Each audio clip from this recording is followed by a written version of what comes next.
Welcome to The Spiritual Life. I'm Father Jim Martin. On this podcast, we reflect on how people experience God in their prayer and their daily lives. And I am joined by my wonderful producer, Maggie Van Dorn. Maggie, good to be back with you. Good to be with you, Jim. So who are we talking to this week?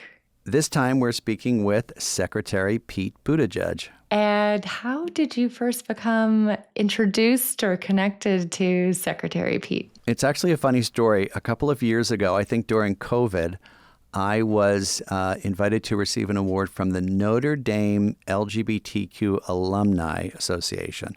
Right. And so it was virtual for me. And the other person who was receiving an award was the mayor of South Bend, Pete Buttigieg. Right.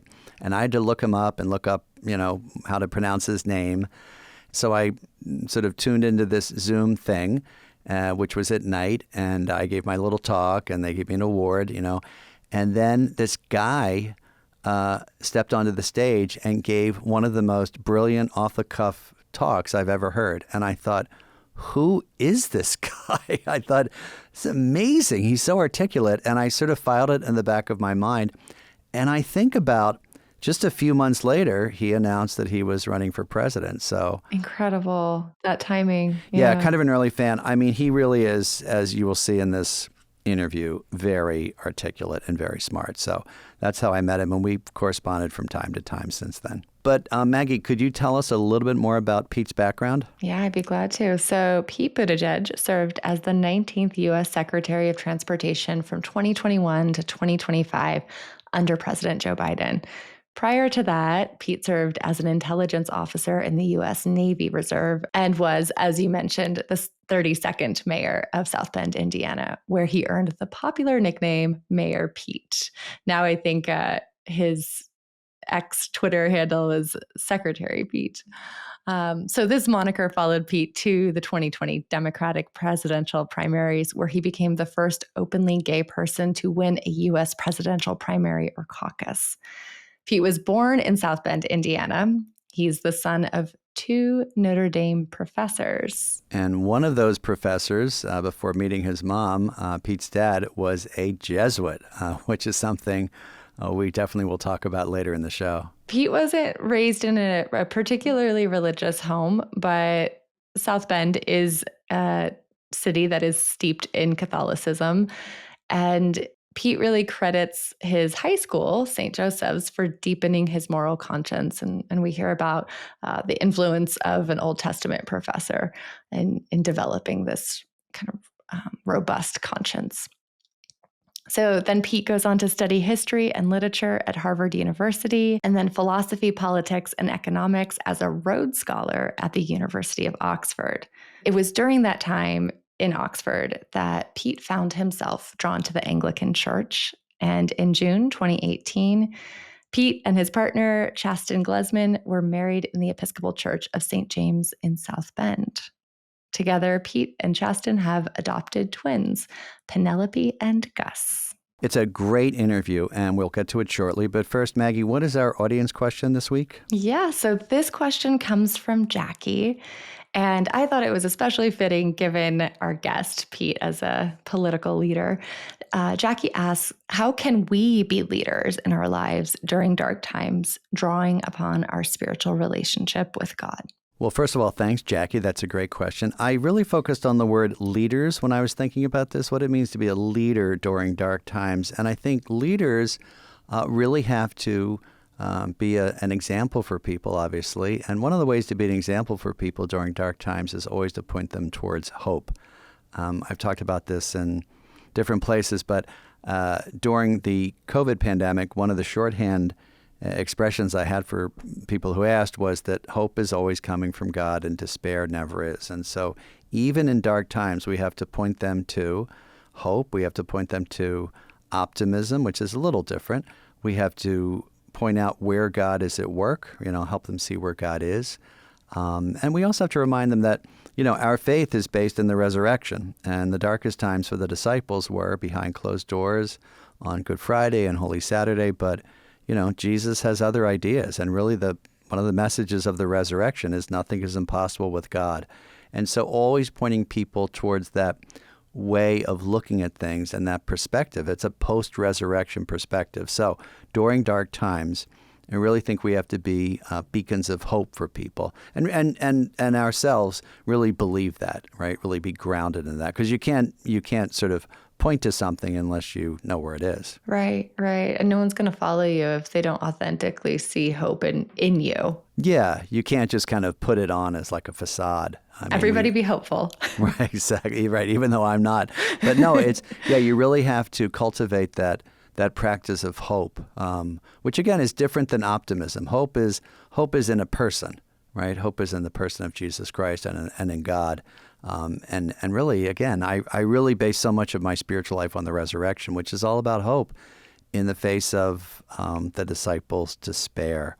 So I want to thank Jackie for that wonderful question, and stick around because Pete Buttigieg also offers his response to that question. That's right. And if you would like to ask Father Jim a question, you can write to us at thespirituallife@americamedia.org. And now, a word from one of our sponsors. Looking for a simple way to deepen your own spiritual life? Give Us This Day is a great resource that helps Catholics stay rooted in Scripture and in prayer wherever you are, no matter how busy you are. It features both reliable and relatable spiritual reflections and prayers to accompany you throughout the day. And I'm really honored to be an editorial advisor. I've been one since the very beginning, and I write a monthly essay called Teach Us to Pray about prayer, and I use Give Us This Day every single day. It's a great resource. And here's a great offer right now. Listeners of The Spiritual Life can get 10% off their new print subscription. Just visit giveusthisday.org/spirituallife and join this community of Catholics praying together. Again, that's giveusthisday.org/spirituallife. All right, now on to our conversation with Secretary Pete Buttigieg.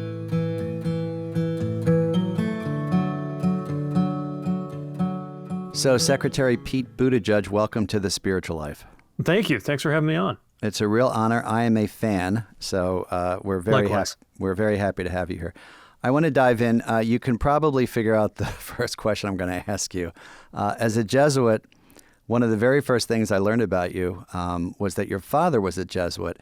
Can you share a little bit about what you know about his experience as a Jesuit and, maybe what he shared with you growing up? Yeah, my father grew up in Malta, which is one of the smallest and I think one of the most religious countries in the world. And I think it was kind of understood in most middle-class families that the eldest boy, if he was up to it, would try to become a priest. So I think that's the kind of original pathway that led him toward becoming a Jesuit. He studied at the University of Malta, and then he studied in the UK. And then it's not exactly clear to me what happened. I think what happened was the 60s. But somewhere he kind of came out on the other end of that, not a Jesuit, and in the U.S., continuing his studies, came to America really to further pursue his studies. And not too long after that, he met my mom. He became a citizen, and the rest is history. Did he talk much about Jesuit spirituality, or do you feel like that had much influence in your own spiritual life growing up? In a way, by the time we were growing up in Indiana, he was not somebody who had a close day-to-day relationship with the church, except that he was teaching at the University of Notre Dame. But between the two of them, I think it's safe to say my mother was actually the more religious one, although she, for her own reasons, had a lot of skepticism of organized religion. But she really cared about me having exposure to religion, and both of them wanted me to go to Catholic school. I went to St. Joseph's High School in South Bend, not as a Catholic. Ultimately, came to find myself at home in the Episcopal faith, although that was its own journey. I think the part of faith that did imprint most permanently in both my parents, certainly my father, was a belief in justice, social justice, and that all of us have a calling, an obligation to do what we can when we encounter injustice anywhere in the world. That emphasis on social justice, was that something that came through in high school? Absolutely. At the high school I attended, they made sure that we knew about that tradition. I remember Father Bly, who was this very intense, almost dominant figure at our school. He had been already teaching there for, I think, more than 30 years when I had him, and he always taught freshman Old Testament. And he was somebody who, in Old Testament teacher fashion, resisted any changes. His classroom, he refused to have it renovated, so it was the exact way it had been built in the 1950s.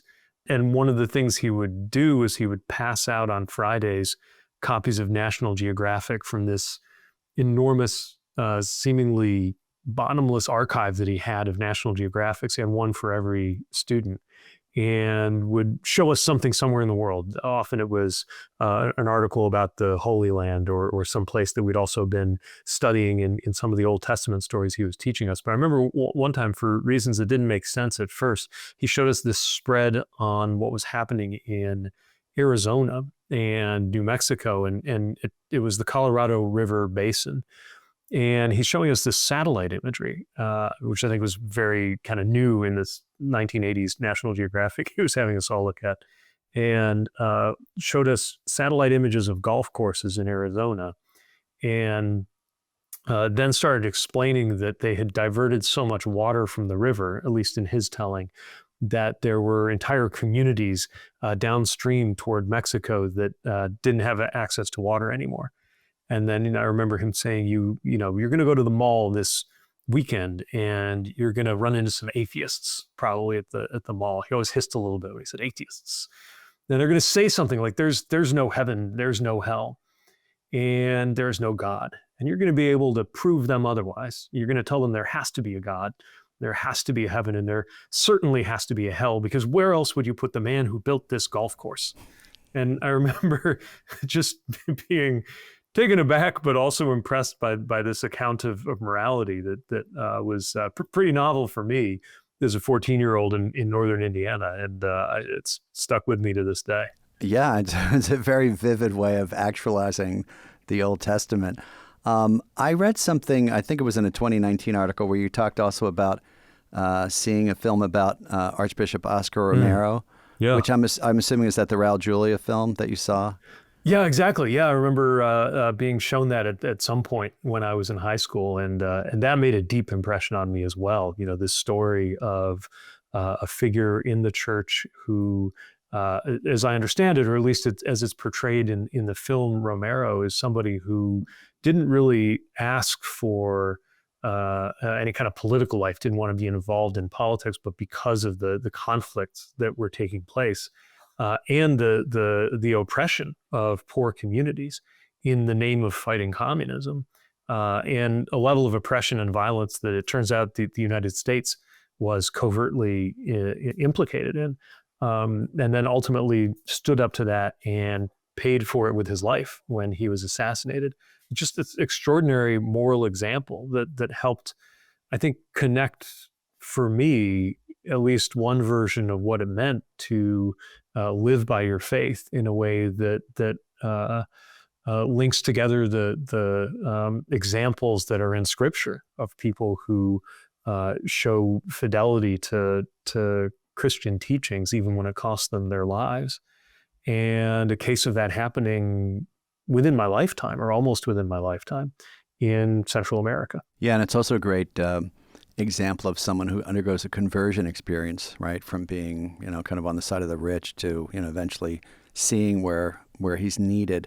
So just to get this straight, so you're in high school now, and would you say you're still kind of casting around between the Catholic Church and sort of exploring different traditions? Is that accurate around that time of your life? Yeah, I think that's a fair way to put it. The neighborhood I grew up in, so many people belong to so many different faith traditions. One of my best friends in the neighborhood was from a very conservative Baptist community. Went to the school that was linked with that church. Sometimes I'd go along when they had a school play or something going on there. Other friends had another of my closest friends was part of the South Bend's surprisingly large Jewish community. So a lot of exposure, but to be honest, at that age, none of it really felt exactly like home. That's interesting. What does that mean? You didn't feel at home in any of those places? Yeah, I mean, maybe the nearest to the mark was was the school that I went to, but that too, I was in a certain amount of tension with the community in my high school. It leaned more conservative than I and my family did. And even though I was a long way from really coming to terms with the fact that I was gay, I think at some level, like countless students in a Catholic school or religious school environment, I understood that there were some things about what it took to fit in my school that didn't quite fit me. What about college? You go to college, and is there more of a sort of interest in faith? Or, I mean, I read about your being interested in philosophy at different points. Was that an entree for you into kind of deepening your faith journey? College itself, to be honest, it faded more into the background for me. There was a very charismatic and influential leader in Reverend Peter Gomes, who I made a point of taking his class. He preached at the Memorial Church there. And I learned more about the Puritan tradition there, too. In fact, I studied it and wrote about it as a student, how much of an effect that had on American life. And it's part of how Harvard was formed, too. But actually, the student experiences that most drew me to faith came afterwards when I got to graduate school. And maybe like a lot of people, I began to feel a need for religious practice in my life more when I felt that I was not doing as well in a lot of ways. I thought I was at the top of my game. I was a newly minted Rhodes Scholar. I thought that I had been good at just about everything that I had attempted until I got there and found myself in an academic program that, at least at first, was one that I was really no match for. As somebody whose self-image really largely depended on the idea of being an extremely capable student, I was far from home, and that mattered to me more than I thought. As somebody who loved travel and had been looking forward to the escape, only to realize how much I missed so many things about life in America that I didn't know that I would miss.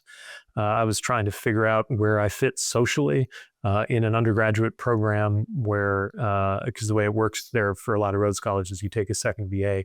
I didn't really relate to the 19-year-old British undergrads that I was surrounded with, but was kind of caught between them and the American graduate students who were there. Anyway, I think all of that kind of led me to realize there were things I needed that I wasn't finding on the strength of being academically capable.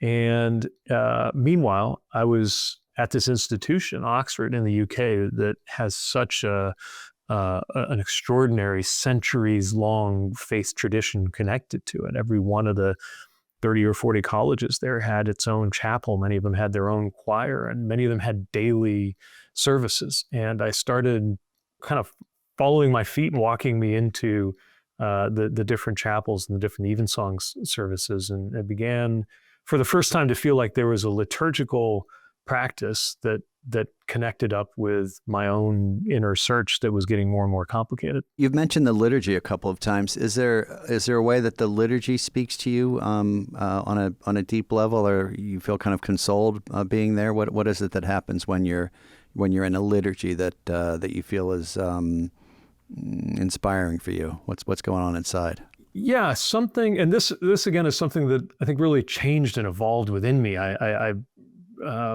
frankly did not really feel like the as I said earlier, at home in the all school masses when I was a teenager. But by the time I was in my 20s, something about the form and the formula, the repetition, everybody around you doing the same thing the same way, and the knowledge that that had been prescribed for centuries helped center me in ways I couldn't quite explain or understand. It came at just the moment that I was starting to acknowledge that many of the most important questions in life couldn't be solved by being smart. Maybe couldn't be solved through reason at all. And even now, I can't fully explain the relationship between the one and the other, but there was something about that practice, that consistency, that form, that allowed my I don't know what to say, my mind, my heart, I guess spirit is the right word to use, or soul, to settle a little bit and be heard a little more. Well, not to be your spiritual director, but I'm wondering also if you think that sort of being in a vulnerable place enabled God to break in a little bit more? I think so. I think there was more room for God because the things around me weren't quite adding up. adding up enough. And again, I know not everybody, but a lot of people find their way closer to faith when they're in that more vulnerable state. Would you say you had any encounters that were memorable with God or experiences of God sort of breaking in that you recall during a liturgy or around that time? I can't describe a road to Damascus kind of moment where I fell off my horse and felt that God was shaking me by the shoulders, but I did feel this gradual dawning of the nearness of God in a way that was just different, and somehow also the darkness, just the physical darkness that you experience in when you're that far north in an English winter, and the light that came, whether it was through stained glass or in candlelight services. I remember a lot of little moments, none of which is really cinematic or anything like that, but many of which pulled me more and more into a sense of a relationship with God that I just never had, even in years of religious education. Would you say is that the time that you chose Anglicanism or Episcopalianism, when you sort of made a sort of conscious decision to move to that community? I think by the time I finished my studies and came back to the U.S., then yes. Although there was a period when I was living and working in Chicago that I visited a Lutheran church that felt maybe because it was just so Midwestern, it felt like a place I was comfortable in. But even then, I think I was ready enough that by the time I fully moved back to South Bend, Indiana, where I grew up, walking through the doors of St. James, the Episcopal Church there, just felt like the most natural thing in the world to do. Yeah, like really coming home. Yeah. You had mentioned it earlier, and I'm really curious about this. You're an out gay man and a model for so many people. How did your spirituality influence that decision? You had talked about not being at home, at your high school, your Catholic high school. I'm just curious how spirituality influenced or helped or hurt the whole coming out process. Well, I think for a lot of people, it's one of the biggest challenges with coming out. Because my parents were not as kind of traditionally or formally religious, I don't think I encountered some of the same hesitations that some young people do when they're wrestling with coming out. But it did feel to me, at least given the version of religion, the version of church that I'd been exposed to through high school, that I was setting myself up for another conflict. There was already going to be a lot of conflict in my life as a result of being gay, the conflict that you're just automatically in with the society that where that's not the norm. And the specific conflicts that I was courting as somebody who pretty soon after I came back home to South Bend was both pursuing a life of public service in Indiana and pursuing a side career as a reservist in the military, which at the time would fire anybody who was known not to be straight. So on top of that, there came this awareness that on one hand, I was feeling drawn to and welcomed in and nearer in religion and faith. And on the other hand, reckoning with coming out, knowing that it was just going to be one more, or feeling like it would be one more battleground, when all I really wanted out of all of this was a little more harmony and peace and stability in my life. That's really interesting. Did the sense of your coming closer to God enable you or invite you in a sense to be more honest about who you were? Was there a connection there? Yes. As a friend of mine put it when he was going through this process, he said, there's two things I'm really sure about. One is that God loves me, and another is that I'm gay. And there are, I think, things you can just put into context or put into perspective when you have put yourself in a position of being ready to accept God's love and the unconditional nature and the infinite nature of God's love that is taught in the best of the Christian tradition. And maybe that counts against or helped to work against some of the confusion and fear that I felt because there was this thing that I knew I could grab hold of that was just bigger and deeper than what the world would think or what would happen to my career or any of the other things you think about when you think about something like this. Well, I mean, it's great to hear you say that. I mean, as you know, I work with LGBTQ Catholics, and there are still so many people who those two things are inconsistent. You know, I'm gay and God loves me.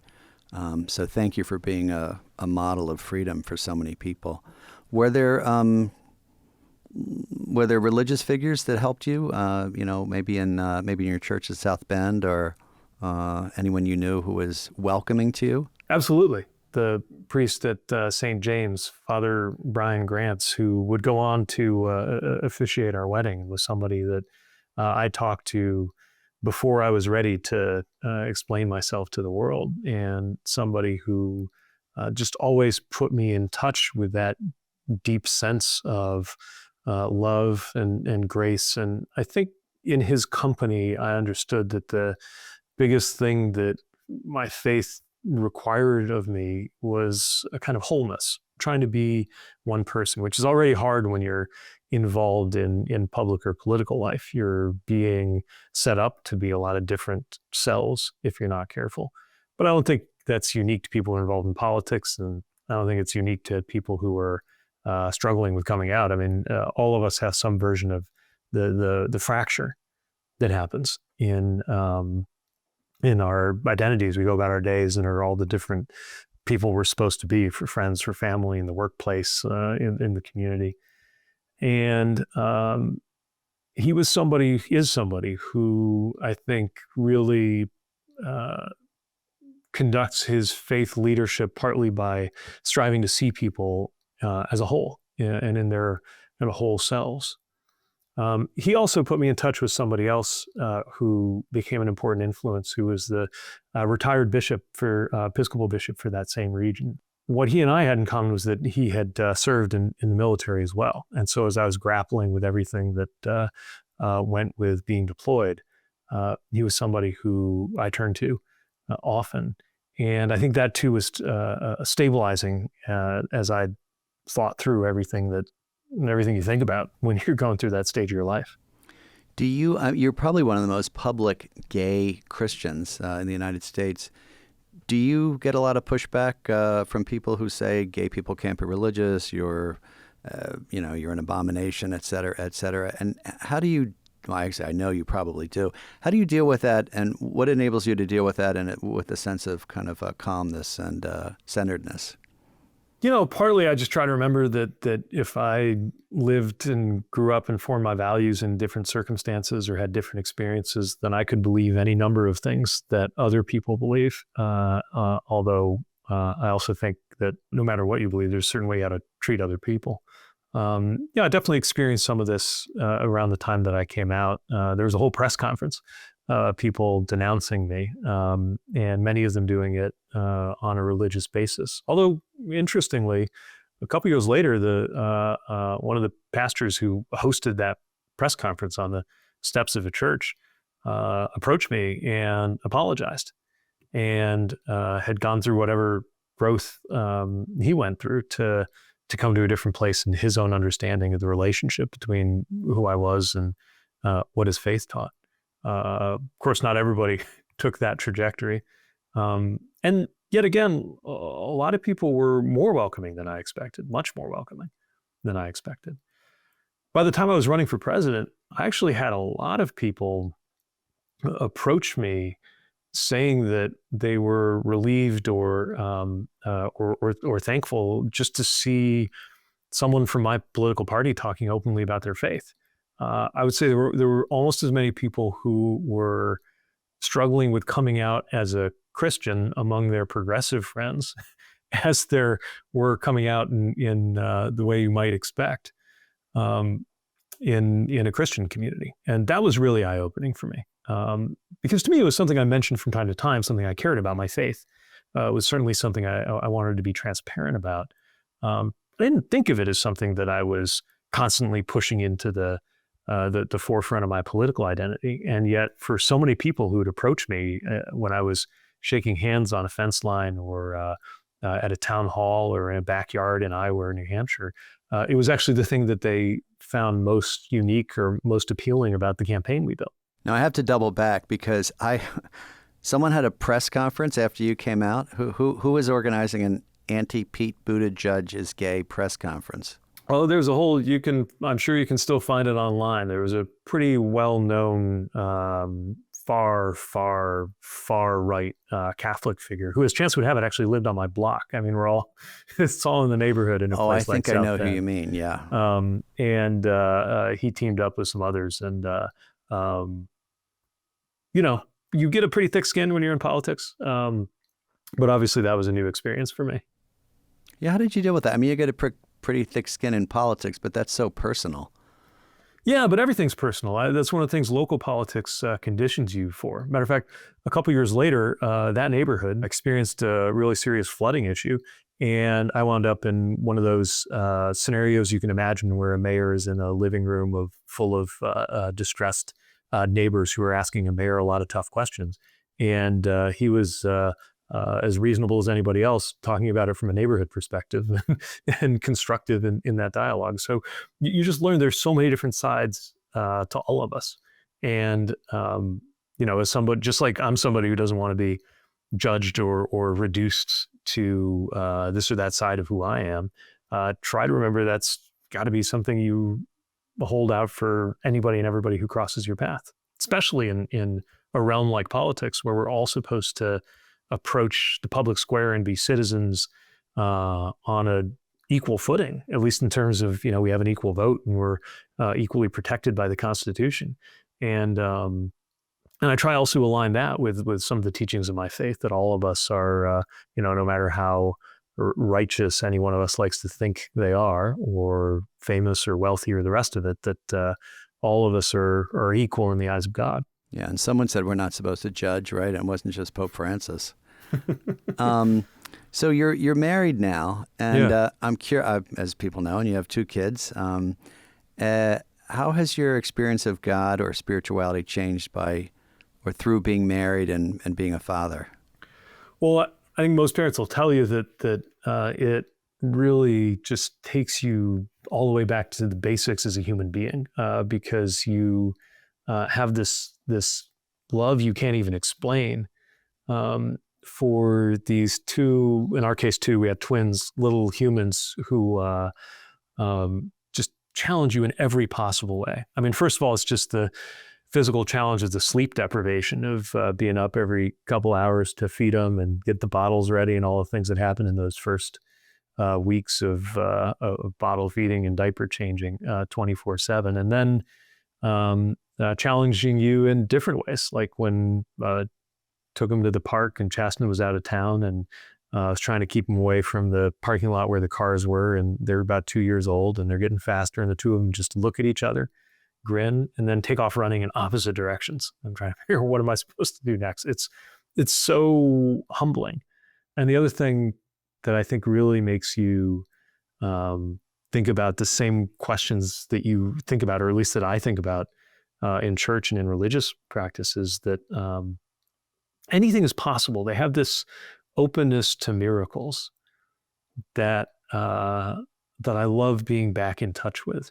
The way I was thinking about it recently was if we were in the parking lot at Target shopping, and somebody walking across the parking lot next to us just spontaneously turned into a moose and started walking off toward the highway, that would be impressive to them, but actually not any more impressive or miraculous as an umbrella. I just showed them how an umbrella works, and they're obsessed with it. Like, anything could be a miracle and anything could happen.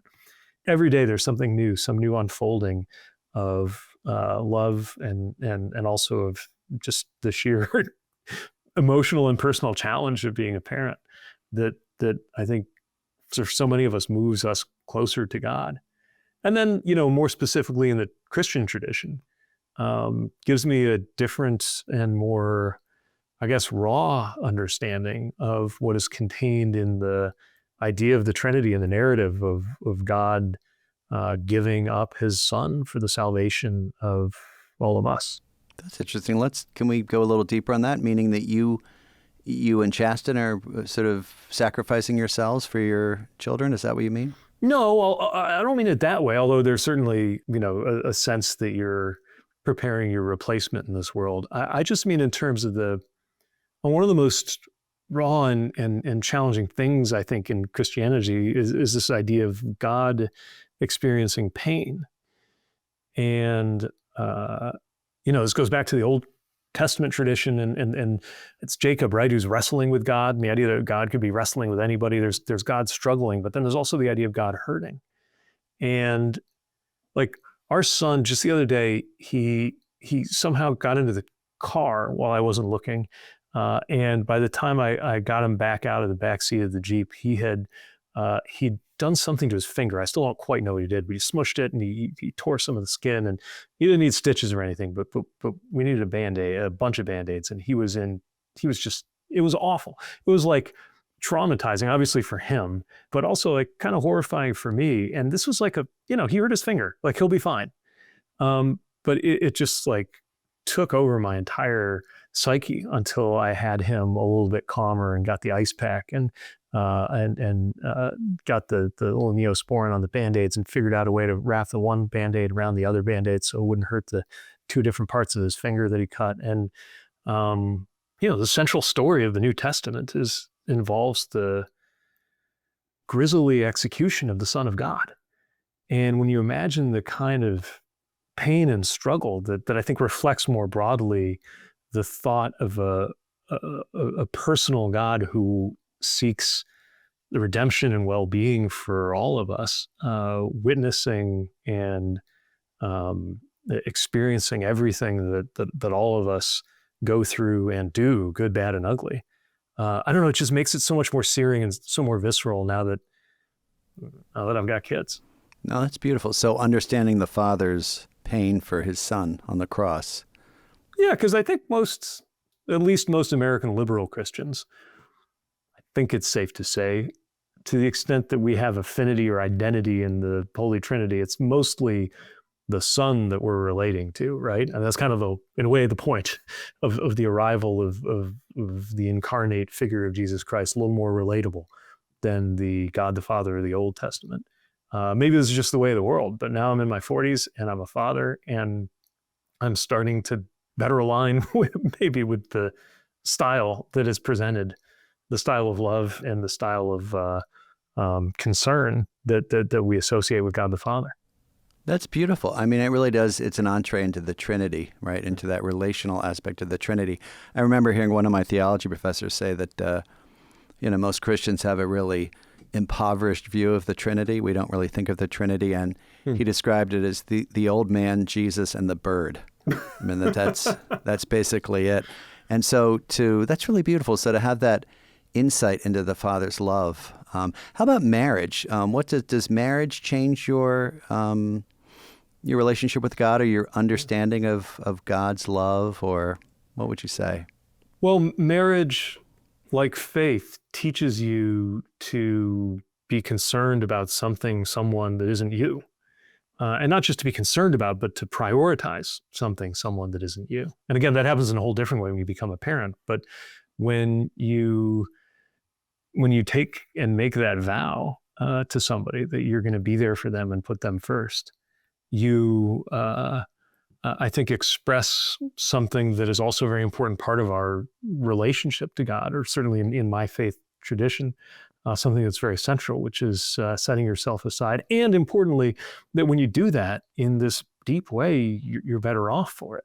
There's sacrifices involved in marriage, and you are also better off when you have made those sacrifices, each partner, by giving in marriage, at least as we hope marriage to be, comes out stronger and healthier. And the other thing is, part of what made Christianity begin to make sense to me was when I started to move on from some of the versions that I was exposed to as a kid, where Christianity was telling you had to be perfect, and if you weren't just like this, you weren't Christian and you weren't right for the world, and replaced it over time in my understanding of the faith with the fact that Christianity revolves around how broken and how imperfect we are. That in many ways, faith is a response to a deep understanding of how broken and how imperfect we are. And, something about marriage too, and I say this as somebody who has the most wonderful, incredible husband that I'm so proud of, and 10 years after we've met, still so in love with. But each of us, of course, bears over time the fact that each of us has fallen in love with a imperfect human being. And we don't love each other less because of that. Our love, if anything, there's more to it precisely because of that. Beautiful. What's your prayer life like, or your spiritual practices day to day? What would you say? Is it reading scripture or prayer or meditation, or how do you do all that? It's a little bit, other than just going to church, it's a little bit seasonal what else I do. Sometimes I find a more daily practice is right for me, and other times something a little less structured. During the time I was running for president, Bishop Gene Robinson, who was a very influential figure in the Episcopal Church and became a good friend, would send me a scripture and a commentary on it every day. And I would start my day reading it, or he'd just email it over. And it was one of the one of the only regular, stable, consistent things in my day as a candidate. Sometimes I turn to those now and return to them, because just each one, it's like a little, I guess sermon is one way to put it. It's just this wonderful meditation on something that we get in Scripture that helps me in public life and still does. Pete, we have one last question, and it's from our audience, from a woman named Jackie. Here's the question. How can we be leaders in our lives during dark times, drawing upon our spiritual relationship with God? There's a lot to that. Yeah, I know it's a toughie. But I think the question itself is a really important answer, which is that all of us, you don't have to be in public office or have a big online following or a TV show to be a leader. That it is in our everyday lives that it matters most, that we show leadership. And one thing I always remember is the thought, as I've heard, I'm not sure who originally said this, but the thought that you can't lead people where they already are. That leadership involves a kind of tension, that when you're leading, it means trying to bring about some change between the way things are and the way things might be, including the way people look at themselves or the world and the way they might. And leading them to another place means approaching them with conviction and at the same time humility, knowing that you don't have all the answers either. And part of what Christianity has done for me is it embodies all of that: deep conviction and humility, profound faith with an understanding that doubt is part of the experience of faith. And that happens in one set of ways in how I think many of us feel that we relate to God.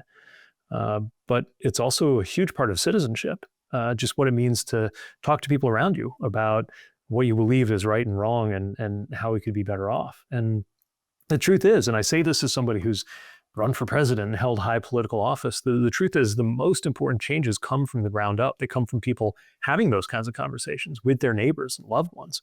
And look, frankly, it's harder, emotionally harder, to talk to someone you love across a political divide about what's going on in the world than it is for me to go on TV and do an interview with some ideologically hostile interviewer and spar with them.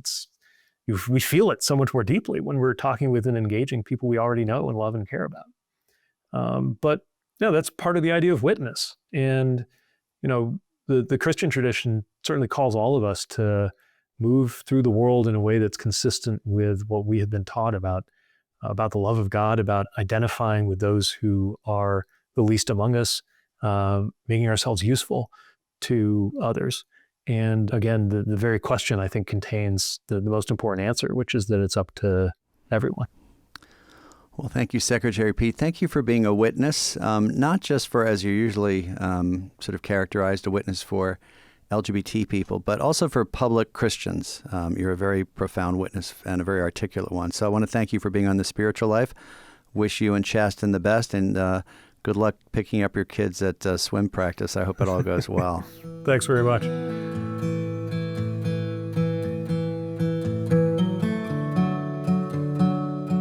So Maggie, thanks for accompanying us. What did you think? I was spellbound so much of the time. He, as we know, is very smart and articulate and has many interesting things to say about all manner of things, which I just found so impressive. Yeah, he really is articulate. And I have to say that insight about the Trinity, and the Father's love for the Son and the Father's pain for, the Son's crucifixion, related to his son, banging his finger in the car. And I thought that was really, sometimes I feel as a Jesuit, well, I've heard it all when it comes to, theological reflections on the Trinity or the Father or the Son or the Holy Spirit. And that was a new one for me. And I think I really found that powerful just listening to him. Yeah, and I wanted to ask you, you mentioned during the course of the conversation, just the Trinitarian richness that we have in the faith tradition. And of course, it's beyond just father, old man, son, dove, that caricature. Um, but what would you tease out as a spiritual director, as a theologian, from that notion of the Trinity that the rest of us might savor a bit further? Yeah, I think the thing that I remember the most from theology school, from graduate theology studies, is this idea that God is relational. And in fact, a little study group I had said that you could sort of summarize all of Catholic and Christian theology into that one term. So God's relational, obviously, in terms of us. God wants to relate to us. But God, in God's self, is a relationship. The Trinity is a relationship of love between the Father, the Son, and the Spirit. And so that has a lot to say to us about community, about the value of relationships. And that's why I love that insight that he had, that he understood the relationship between the Father and the Son better, or more fully, based on his own life. And of course, isn't that great? I mean, that's what spirituality is all about. I mean, it not only having direct encounters with God, but having, in a sense, analogical encounters with God. Like I understand this, and therefore I understand a little bit about God. Yeah, I hear you, and I think having these deepened relationships, be it with a father or son, or mother daughter, or friendship, and all of these analogical symbols of God, it's like a portal into the deeper reality and the mystery of God. That somehow our human relationships give us greater access to that divine mystery. Yeah, and I also really appreciate his taking us through the progression of his life. I know we talked, you and I talked about not wanting to just have this sort of slavish biographical, then you did this, then you did this. But I found that really helpful as, hearing the progression from having a Jesuit father to feeling not at home in school because you're gay to Harvard, to Oxford. I found that just the way he described coming into his own, finding a home, finding a place where he could feel comfortable as a gay man, really powerful. It's just, sometimes I just find those stories, those, in a sense, conversion stories you can say, or vocation stories, quite powerful. And so I was really, and I'd never heard him speak about that in person. So that was really very gratifying for me, just to hear his story. Right. It helped assemble the pieces and make sense of them in a way that we're not always privy to. Well, thanks, Maggie, and thanks to all of you listening for joining us. Thanks, of course, to Pete Buttigieg for sharing his life with us.